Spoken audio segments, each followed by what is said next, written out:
Alkitab mengatakan bahwa di atas bumi yang bulat yang besar ini, dengan segala macam kehebatannya, Tuhan yang bertahta di atasnya.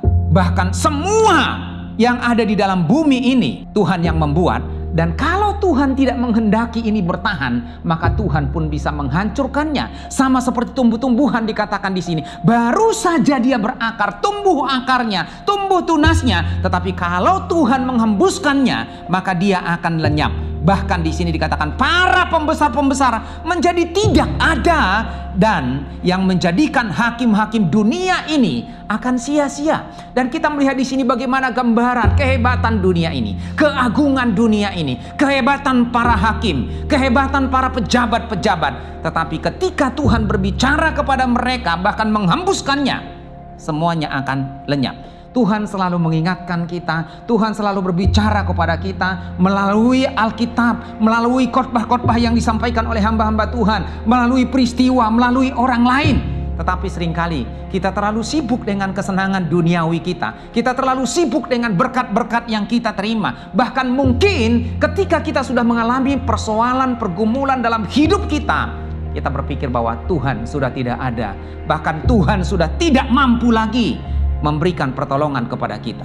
Secara manusiawi, ketika seseorang menghadapi masalah ataupun pergumulan kehidupan, seperti gunung yang menjulang tinggi, seperti lautan yang membentang luas, yang tidak mungkin terlewati dengan kekuatan dan kemampuan kita.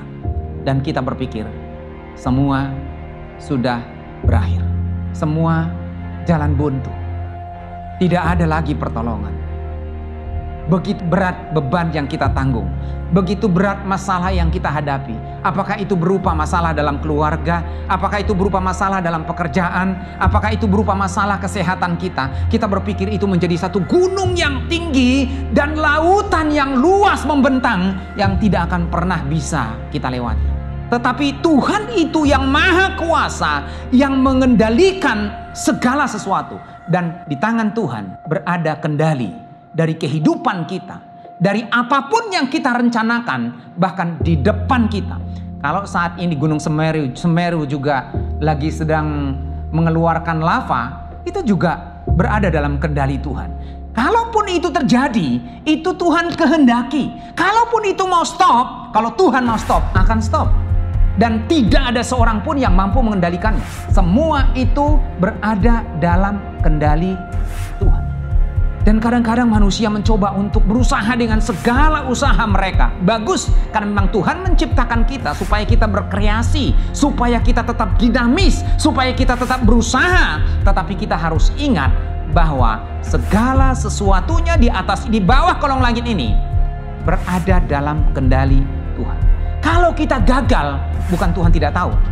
Walaupun memang kita tahu bahwa kegagalan itu disebabkan oleh beberapa faktor alam, ya, seperti terjadi gunung meletus atau banjir, itu kan faktor alam. Tetapi juga dari faktor manusia itu sendiri, keputusan yang dibuat, pilihan yang ditentukan, itu juga sangat mempengaruhi. Apa yang kau perbuat pada hari ini, keputusan yang kau buat pada saat ini, itu akan menentukan hidupmu ke depan. Itu akan mempengaruhi hidupmu ke depan. Makanya jangan sia-siakan setiap kesempatan yang Tuhan berikan kepada kita pada saat ini. Karena keputusan yang kita buat, keputusan yang kita tentukan, keputusan yang kita pilih hari ini, detik ini, dan besok, itu akan menentukan masa depan kita. Banyak orang tidak berpikir demikian. Itu sebabnya mereka berleha-leha, mereka berfoya-foya, mereka menghabiskan waktu mereka bersenang-senang. Kalau semua berada dalam kendali Tuhan, maka kita harus memberi hidup kita sepenuhnya. Kita harus menaruh hidup kita. Kita harus percaya sepenuhnya kepada Dia. Dan kita melakukan apa yang menjadi bagian kita. Tetapi ketika kita percaya bahwa Tuhan yang mengendalikan segala sesuatu, dan Tuhan sudah memberikan kepada saya hikmat, iman, kekuatan, kemampuan, dan kelebihan-kelebihan yang lain, maka kita akan mengelola semuanya itu. Maka yang terbaik Tuhan kerjakan dalam hidup kita. Karena banyak orang berpikir Tuhan Maha Kuasa, saya tinggal berdiam diri saja. Ada kalanya memang kita berdiam diri, berdoa, tapi bukan malas, bukan menunggu hanya Tuhan yang bertindak. Kita melakukan bagian kita, maka Tuhan melakukan bagiannya.